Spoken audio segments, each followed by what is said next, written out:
Okay. Hello everyone. Today's our ninth lecture on basics of Verilog. हमने last video में देखा था gate level modelling, जो कि हमारा जो Verilog का जो कोड लिखने उसकी स्टाइल लिखने का पहला तरीका था। यह हमारा दूसरा तरीका बिहेवियरल मॉडलिंग, जो कि हम इंडस्ट्री में बहुत ज़्यादा यूज़ करते हैं, क्योंकि इसी स्टाइल से हम बड़े बड़े कोड्स लिख सकते हैं। जैसे कि हमें अगर एरिथमेटिक लॉजिकल यूनिट बनाना हो ELU, या कोई FSM वाली सर्किट बनानी हो फाइनाइट स्टेट मशीन, और कोई बड़ी सर्किट बनानी हो ट्रैफिक कंट्रोल के लिए, या अलग अलग जो जनरल हमारी प्रॉब्लम्स होती है उसके लिए कोई सर्किट बनानी हो बड़ी, तो उसके लिए हम ज़्यादातर बिहेवियरल मॉडलिंग यूज़ करते हैं। ठीक है, ये सबसे ज़्यादा यूज़ की जाने वाली मॉडलिंग स्टाइल है। सो देखते हैं कि बिहेवियरल मॉडलिंग क्या होता है। Verilog procedure statement are used to model or design at a higher level of abstraction than the other levels। मतलब हायर लेवल पर ये बिहेवियरल यूज करेंगे हम। They provide powerful way of doing complex design. Complex design हमें बना करनी हो तो ये बिहेवियर से थोड़ा इजी हो जाता है चीज़। नहीं तो हम अगर गेट लेवल या दूसरी कोई मॉडलिंग स्टाइल यूज करेंगे तो हमें हमारा कोड बहुत लेंथी हो जाएगा, जिससे हमें थोड़ी कॉम्प्लेक्सिटी देखनी पड़ेगी कोड में। इससे कोड में एरर आने के बहुत ज्यादा चांसेस है। ठीक। सो however small changes in coding method can cause large changes in the hardware generated. मतलब हमारा कोड में हमने छोटी सी भी चेंज हो गया, छोटा सा भी एक माइनर सा चेंज हो गया, वो हमारा जो हार्डवेयर जो हम जनरेट कर रहे हैं उसमें बहुत बड़ा चेंज लाएगा वो। मतलब कह सकते हैं कि एक छोटा सा जो हम चेंज कर रहे हैं वो एक बड़ा या तो नुकसान भी बन सकता है, या तो कुछ अलग तरीके से भी हो सकता है। कि हम देख सकते हैं कि अगर हम कोड में लिखते हैं तो अगर हमने सेमी कॉलन नहीं किया है कोड में तो हमारा एरर आ जाती है, मतलब वो कोड रन ही नहीं होता। मतलब हमारा जो हार्डवेयर जनरेट होना चाहिए जिस हिसाब से होना चाहिए, या जो हमने डिजाइन किया हुआ होता है वो उस हिसाब से होता नहीं है, सिर्फ ये एक छोटी सी गलती की वजह से।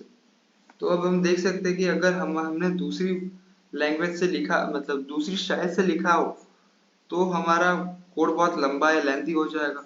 अगर हमने उसमें थोड़ा सा भी कुछ मिस्टेक कर दिया, रह गया, तो हमारा कोड पॉसिबल नहीं है कि कोड रन हो। मतलब बहुत कम चांसेस होते हैं फिर उसके कि हम, हाँ मतलब एक एरर बढ़ जाने के चांसेस ज्यादा हो जाते हैं, जिससे हम एक हमारा जो हार्डवेयर है, हार्डवेयर जनरेट हमने जो करना चाहते हैं जिस हिसाब से जो जो हमने स्पेसिफिक लगाया है उसमें स्पेसिफिक काम उसको जो देना होता है वो ना दे शायद। इसलिए हम बड़े लेवल पर बिहेवियरल मॉडलिंग का यूज करते हैं।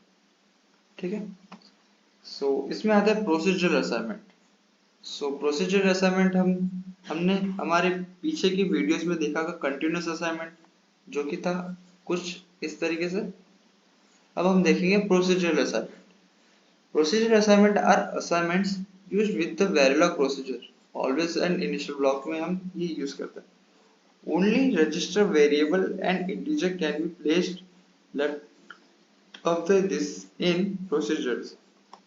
प्रोसीजर असाइनमेंट में लेफ्ट साइड में हमेशा क्या आएगा, REG वेरिएबल मतलब register. The right hand side of the assignment is an expression which में use any of the operator side. मतलब रजिस्टर में असाइन क्या होगा, कोई भी हम जो स्टेटमेंट लिखेंगे, जैसे कि कह सकते हैं कुछ भी एक स्टेटमेंट होगी हमारी, वो हमारी स्टेटमेंट रजिस्टर में असाइन होगी। अब हम देखते हैं ये प्रोसीजर असाइनमेंट के दो टाइप्स होते हैं, blocking assignment and non blocking assignment. So first of all blocking assignment. So procedure blocking assignment, उसको हम ऐसे डोनेट करेंगे, डिनोट करेंगे, are done sequentially in the order the statements are written. मतलब हमने लिखा blocking assignment y equals to x plus y, या कुछ भी हमने लिखा है वो इक्वल्स टू क्या डिनोट करेगा, प्रोसीजर ब्लॉकिंग असाइनमेंट। ठीक है। a second assignment is not started until the preceding one is completed। मतलब हमने पहले लिख लिया है phi equals to y, ठीक है, देन हमने लिखा है phi equals to 7, एग्जाम्पल के लिए ले लेते हैं। सो जब तक 5 equals to y एग्जीक्यूट नहीं होगा तब तक 5 equals to 7 भी एग्जीक्यूट नहीं होगा। सबसे पहले 5 equals to y को एग्जीक्यूट होना पड़ेगा, उसके बाद ही जाके हमारा 5 equals to 7 एग्जीक्यूट होगा, ठीक है। सो ये हमारा syntax variable equals to expression या वेरिएबल हैशटैग डेल्टा टी या delta hashtag delta T variable expression. मतलब हमने जो लास्ट जो हमारी वीडियोस थी उसमें हमने देखा था विषय की वीडियोस में कि इंटर एंड इंट्रा असाइनमेंट आता है कि hashtag 5 unit time hashtag 5 unit time pre and post वाला, वो भी इधर लग सकता है। सो ये था हमारा ब्लॉकिंग असाइनमेंट, ठीक है। अब हम देखते हैं हमारा नॉन ब्लॉकिंग असाइनमेंट क्या होता है। सो नॉन ब्लॉकिंग असाइनमेंट उसको हम कुछ इस तरीके से डिनोट करेंगे, less than equals to type which follow each other in the code are started in parallel. The right hand side of non-blocking assignment is evaluated starting from the completion of the last blocking assignment, or if none, the start of the procedure. The transfer to the left hand side is made according to the delays. मतलब ये जो हम non blocking assignment जब use करेंगे तब हमारी जो condition या स्टेटमेंट होगी वो पैरेलली एग्जीक्यूट होगी, वो वेट नहीं करेगा किसी एक का एग्जीक्यूट होने का। जैसे कि हम एक इसका सिंटैक्स होता है variable less than equal to expression, same blocking के जैसा ही है, बस सिर्फ यहाँ पर उसका नोटेशन अलग हो गया है, लेस देन इक्वल टू वाला। अब हम एक एग्जांपल ले लेते कि मान लेते a इक्वल्स टू वैल्यू है इसकी 2, फिर b इक्वल्स टू वैल्यू है 3 and c equals to value है 4। ये हमारे कोड का पार्ट है मान लेते हैं, जो हमारी मेन बॉडी होती है वो। सो उसमें हम कह सकते हैं कि a इक्वल्स टू कंडीशन है हमारी b, ठीक है, फिर b इक्वल्स टू सी है, ठीक है। ये हमारा मान लेते हैं कोड का पार्ट है, हमारा जो मेन वेरिलॉग कोड है एक सर्किट है उसका एक पार्ट है, ठीक है। सो अगर हम यहाँ पे हमने ब्लॉकिंग असाइनमेंट यूज किया, आप देख सकते हैं इक्वल टू मतलब ब्लॉकिंग असाइनमेंट यूज किया हमने। सो ये एग्जीक्यूट कैसे होगा, a इक्वल्स टू b, ये हमने सेमीकोलन किया है सब जगह, ठीक है। सो इधर क्या होगा, a इक्वल्स टू b मतलब a की वैल्यू b बन जानी चाहिए। a की वैल्यू पहले क्या थी 2 और b की वैल्यू क्या थी 3, मतलब फिर जाके a की वैल्यू 2 की जगह 3 हो जाएगी, ठीक है। फिर हम b इक्वल्स टू c करेंगे।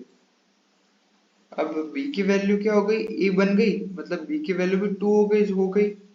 फिर b इक्वल्स टू c में क्या होगा, b की ओरिजिनल वैल्यू क्या थी 3, लेकिन यहाँ पर ये एग्जीक्यूट होने के बाद b की फिर वैल्यू क्या हो गई 2। सो यहाँ पर 2 होगा और c की वैल्यू पहले क्या थी 4, जो जाके हो जाएगी 2। मतलब ये स्टेटमेंट रन होना जरूरी है दूसरा रन होने के लिए। अगर हम लिखें कि a non blocking b and b non blocking c, ये सेमीकोलन।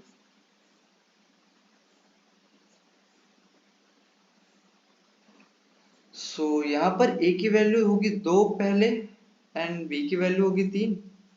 सो नॉन ब्लॉकिंग का यूज करके a की वैल्यू b की वैल्यू असाइन होके 2 हो जाएगी। सो यहाँ पर हम फिर कौन सी वैल्यू लेंगे, क्योंकि जब हमें पता है नॉन ब्लॉकिंग तो एक पैरेलली वर्क करता है साइमल्टेनियसली, तो हम यहाँ पर b की प्रीवियस वैल्यू मतलब जो ओरिजिनल वैल्यू है 3 वही लेंगे। मतलब c की वैल्यू भी क्या बन जाएगी 3, जो कि ऑलरेडी पहले 4 थी। मतलब ये a क्वेश्चन b एग्जीक्यूट होने का वेट नहीं करेगा, ये अपना ही काम कर देगा कि b की वैल्यू ओरिजिनल लेके 3 लेके एग्जीक्यूट कर देगा। सो ये होता है नॉन ब्लॉकिंग और ब्लॉकिंग असाइनमेंट का मेन डिफरेंस। ठीक है, जो कि हम बिहेवियरल में यूज करते हैं, बिहेवियरल मॉडलिंग में यूज करते हैं। ठीक है, कह सकते हैं कि ब्लॉकिंग असाइनमेंट हमेशा कॉम्बिनेशन के लिए और नॉन ब्लॉकिंग असाइनमेंट हमेशा सीक्वेंशियल सर्किट के लिए यूज होता है। मतलब बहुत हद तक ऐसा जरूरी नहीं है कि हम ब्लॉकिंग में सिर्फ कॉम्बिनेशनल और नॉन ब्लॉकिंग में सिर्फ सीक्वेंशियल यूज कर सकते हैं, ऐसा नहीं। मोस्टली ऐसा होता है कि ब्लॉकिंग में कॉम्बिनेशनल सर्किट्स और नॉन ब्लॉकिंग में सीक्वेंशियल सर्किट बनाई जाती है, मतलब उसका यूज होता है उसमें। ठीक है, सो ये था हमारी बिहेवियरल मॉडलिंग स्टाइल। ठीक है, so thank you so much.